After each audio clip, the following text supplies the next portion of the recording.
ये कहानी शुरू होती है इंग्लैंड के एक शानदार रॉयल पैलेस से और साल होता है 1898। इस महल में एक बहुत बड़ी और महंगी पार्टी दिखाई जाती है जहां इंग्लैंड के सबसे अमीर और इज्जतदार लोग मौजूद होते हैं। यहाँ पर हम ग्रेटा बेल को देखते हैं जो खिड़की के पास खड़ी होकर बाहर देख रही होती है। दरअसल ग्रेटा को अमीर लोगों की लाइफ, ये झूठी हंसी और शादी की बोरिंग बातें बिल्कुल भी पसंद नहीं होती। वो वहाँ मौजूद मर्दों को देखती है जो सिर्फ अपने पैसे और रुतबे की बातें कर रहे होते हैं। जैसे ग्रेटा को वहाँ पर घुटन महसूस हो रही होती है। वो वहाँ से निकलकर गुस्से में अपने फादर के पास जाती है जो दूसरे रूम में कुछ ऑफिसर्स के साथ बैठे होते हैं। ग्रेटा उनसे कहती है कि मुझे ये सब नहीं चाहिए, मैं इस पिंजरे में कैद होकर नहीं रह सकती, मुझे सांस लेनी है। ग्रेटा के फादर बहुत इन्फ्लुएंशियल आदमी होते हैं। वो ग्रेटा को समझाते हैं कि तुम एक लड़की हो, तुम्हें एक अच्छा हस्बैंड ढूंढना चाहिए और अपना घर बसाना चाहिए। लेकिन ग्रेटा उसे जिद करती है। वो कहती है कि अभी मुझे पढ़ाई करनी है, मुझे पूरी दुनिया देखनी है, लेकिन फिलहाल मुझे तेहरान भेज दीजिए। वहाँ अंकल लास सेलस एम्बेसडर है, मैं उनके पास रह लूंगी लेकिन मैं यहाँ इंग्लैंड में नहीं रुकूंगी। अब आखिरकार फादर को अपनी जिद्दी बेटी के आगे झुकना पड़ता है और वो मान जाते हैं। ग्रेटा अपना सामान पैक करती है। तेहरान पहुंचकर ग्रेटा को लगता है कि वो किसी नई और जादुई दुनिया में आ गई है। यहाँ का कल्चर बिल्कुल अलग होता है। यहाँ के बाजार, यहाँ के लोग और यहाँ की हवा में एक अलग ही खुशबू होती है जो ग्रेटा को पहली नजर में ही पसंद आ जाती है। अब वो एम्बेसी पहुंचते हैं जहाँ उसके अंकल और आंटी रहते हैं। वो लोग ग्रेटा का वार्म वेलकम करते हैं, लेकिन एम्बेसी में भी वही इंग्लैंड वाला माहौल होता है। वहाँ भी वही बोरिंग पार्टीज और रूल्स होते हैं। ग्रेटा अपने अंकल से कहती है कि मुझे बाहर जाना है, मुझे ईरान को देखना है और यहाँ के लोगों से मिलना है। उनके अंकल उसे समझाते हैं कि बाहर जाना सेफ नहीं है, लेकिन वो ग्रेटा की खुशी के लिए एक सेक्रेटरी को असाइन करते हैं। इस सेक्रेटरी का नाम हेनरी कैडोगन होता है जो कि एक बहुत ही स्मार्ट, हैंडसम और एडवेंचरस किस्म का लड़का होता है। हेनरी पहली बार जब ग्रेटा से मिलता है तो वो उसकी इंटेलिजेंस देखकर हैरान रह जाता है। अब इसके बाद हेनरी ग्रेटा को तेहरान घुमाने ले जाता है। वो दोनों घोड़ों पर बैठकर शहर से दूर निकल जाते हैं। वो तेहरान के पुराने खंडरात, पहाड़ों और रेगिस्तानी इलाकों में घूमने जाते हैं। हेनरी ग्रेटा को वहाँ के पुराने किले दिखाता है और उनके पीछे की हिस्ट्री बताता है। ग्रेटा उसे बड़े ध्यान से सुनती है। हेनरी ग्रेटा को फारसी लैंग्वेज भी सिखाता है और वहाँ के मशहूर शायर हाफिज की पोएट्री भी सुनाता है। ग्रेटा को हेनरी की ये बात बहुत अच्छी लगती है कि वो बाकी मर्दों की तरह बोरिंग नहीं है, बल्कि वो भी एक एक्सप्लोरर है। अब धीरे धीरे ग्रेटा और हेनरी एक दूसरे के करीब आने लगते हैं। वो घंटों बैठकर पोएट्री और हिस्ट्री पर बात करते हैं। उन्हें एहसास होता है कि वो दोनों एक दूसरे के लिए ही बने हैं। इन दोनों को ही एडवेंचर और आजादी पसंद होती है। अब एक दिन वो दोनों एक पुराने टावर ऑफ साइलेंस के पास बैठे होते हैं। हेनरी ग्रेटा की आंखों में देखता है और उसे प्रपोज करता है। हेनरी अपनी पॉकेट में हाथ डालता है और एक पुराना सिक्का निकालता है जो कि एक हिस्टोरिकल कॉइन होता है। वो कहता है कि मेरे पास तुम्हें देने के लिए कोई महंगी रिंग नहीं है, लेकिन मैं तुमसे शादी करना चाहता हूँ। ये सिक्का मेरे लिए सबसे कीमती चीज है,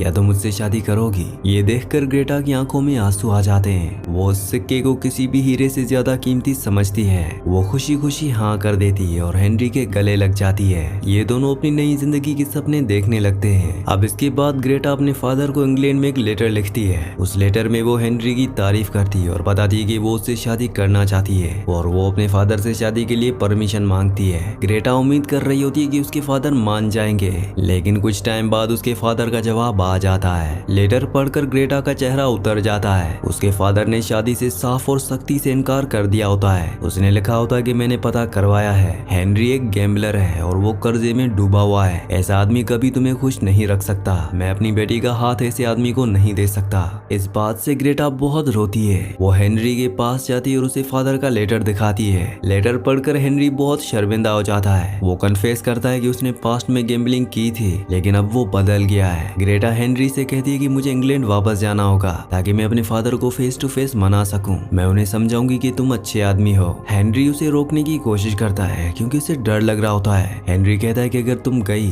तो शायद कभी वापस नहीं आओगी, लेकिन ग्रेटा वादा करती है कि वो वापस आएगी।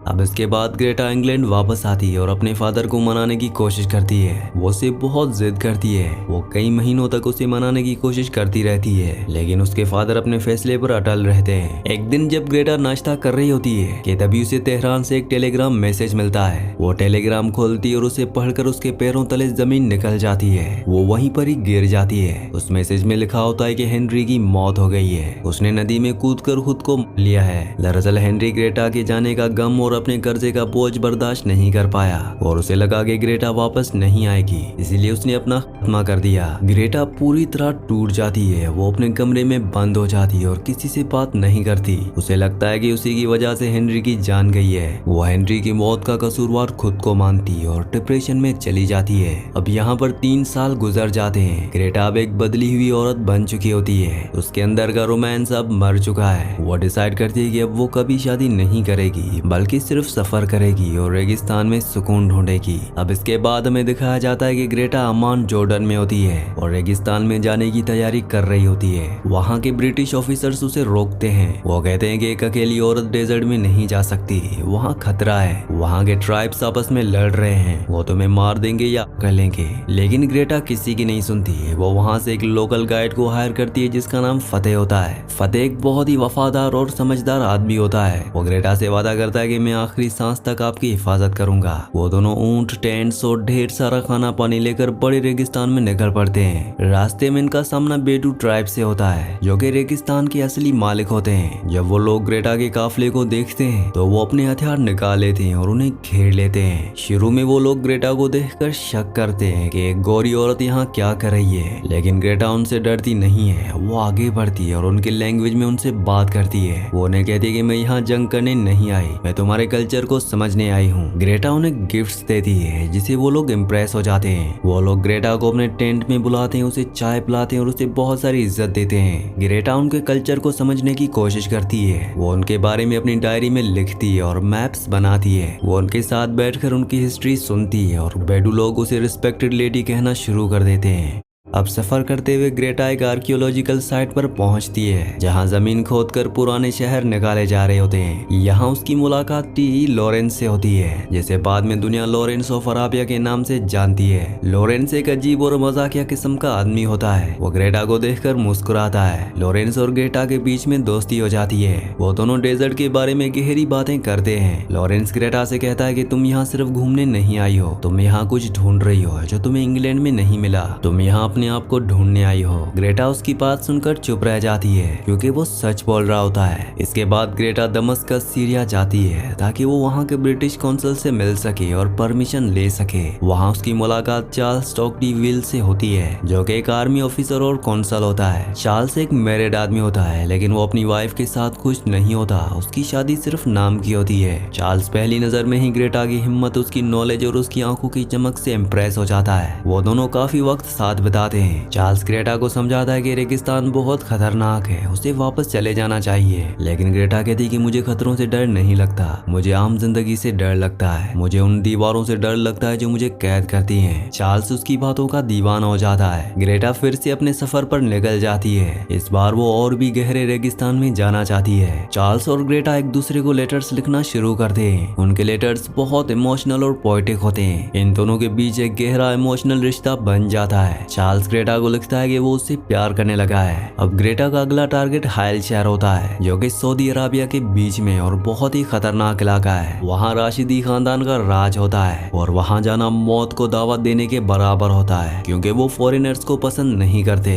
ब्रिटिश ऑफिसर्स ग्रेटा को सख्ती से मना करते हैं। वो कहते हैं कि वहाँ जंग चल रही है, तुम मारी जाओगी। लेकिन ग्रेटा उनकी एक भी बात नहीं सुनती और अपने गाइड फतेह के साथ चुपके से निकल जाती है। वो किसी की भी परवाह नहीं करती। अब एक जगह पर उन्हें कुछ लुटेरे घेर लेते हैं। उनके पास बंदूकें भी होती हैं। उन्हें देखकर फतेह डर जाता है और कहता है कि आज हम नहीं बचेंगे। लेकिन ग्रेटा बिना डरे उनके लीडर के सामने खड़ी हो जाती है और उसकी आंखों में आंखें डालकर बात करती है। वो कहती है कि मैं तुम्हारे दुश्मन की दोस्त नहीं हूँ, मैं सिर्फ एक मुसाफिर हूँ। उसकी निडर बातें सुनकर वो लुटेरे हैरान रह जाते हैं और उसे जाने देते हैं। आखिरकार वो लोग हाइल शहर पहुंचते हैं। वहाँ का माहौल बहुत अजीब, सुनसान और डरावना होता है। ग्रेटा को वहाँ के अमीर के महल में ले जाया जाता है, लेकिन अमीर वहाँ नहीं होता, वो शिकार पर गया होता है। अमीर की फैमिली और वहाँ के वजीर ग्रेटा को गेस्ट बोलकर कर लेते हैं और उसे नजरबंद कर दिया जाता है, क्योंकि उन्हें लगता है कि ग्रेटा एक जासूस है और ब्रिटिश गवर्नमेंट के लिए काम करती है और वो उनके राज जानने आई है। ग्रेटा को महल के अंदर औरतों के हिस्से में रखा जाता है, जहाँ मर्दों का आना मना होता है। वो वहाँ की औरतों से बातें बातें करती है, उन्हें इंग्लैंड की कहानियां सुनाती है और उनका दिल जीतने की कोशिश करती है। वो उन औरतों के जरिए अमीर तक अपना पैगाम पहुंचाती है। ग्रेटा अब यहाँ पर फंस चुकी है, लेकिन ग्रेटा हिम्मत नहीं हारती।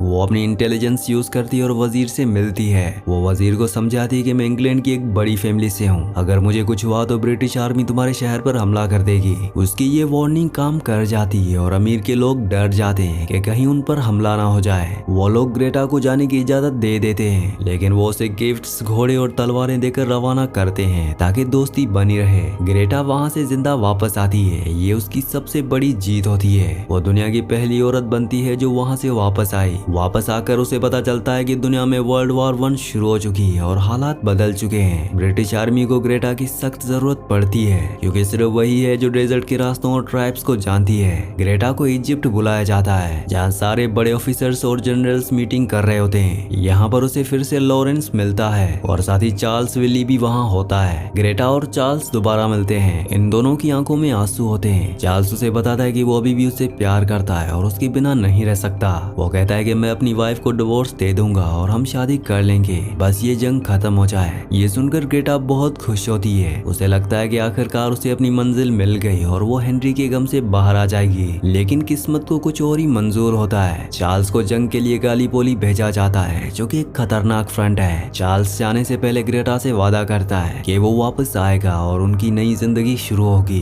ग्रेटा कायरो में रहकर मैप्स बना रही होती है और ब्रिटिश आर्मी को गाइड कर रही होती है कि कैसे ट्राइब को अपने साथ मिलाया जाए। कुछ महीनों बाद ग्रेटा अपनी ऑफिस में काम कर रही होती है कि तभी एक ऑफिसर आता है और उसे एक लेटर देता है। ये लेटर चार्ल्स की वाइफ का होता है। ये ऑफिशियल लेटर होता है जिसमें चार्ल्स की मौत की खबर होती है। उसे पता चलता है कि चार्ल्स जंग में मैदान में लड़ते हुए मारा गया है।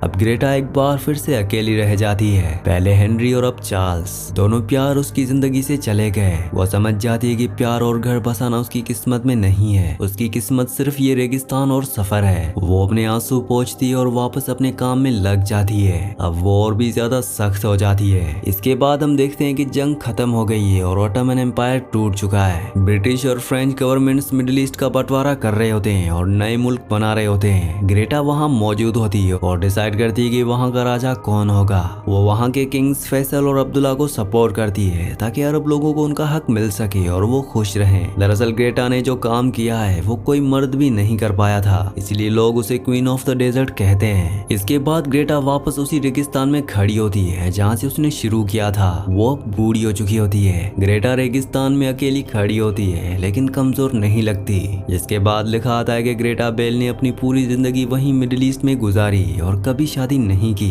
उसे बगदाद में दफनाया गया और आज भी वहाँ के लोग उसे याद करते हैं और उसकी इज्जत करते हैं। ये कहानी हमें सिखा दी है कि हिम्मत और जुनून हो तो इंसान अकेला भी दुनिया बदल सकता है। ग्रेटा ने साबित किया कि एक औरत कमजोर नहीं होती, बल्कि वो एम्पायर्स बना और गिरा सकती है। इसी सीन के साथ इस मूवी का, इस कहानी का एंड हो जाता है। अगली कहानी आप किस मूवी पर सुनना चाहते हैं मुझे नीचे कॉमेंट्स में जरूर बताना। और अगर आपने हमारे वीडियो को लाइक और चैनल को सब्सक्राइब नहीं किया तो जल्दी से वीडियो को लाइक और चैनल को सब्सक्राइब कर दीजिए।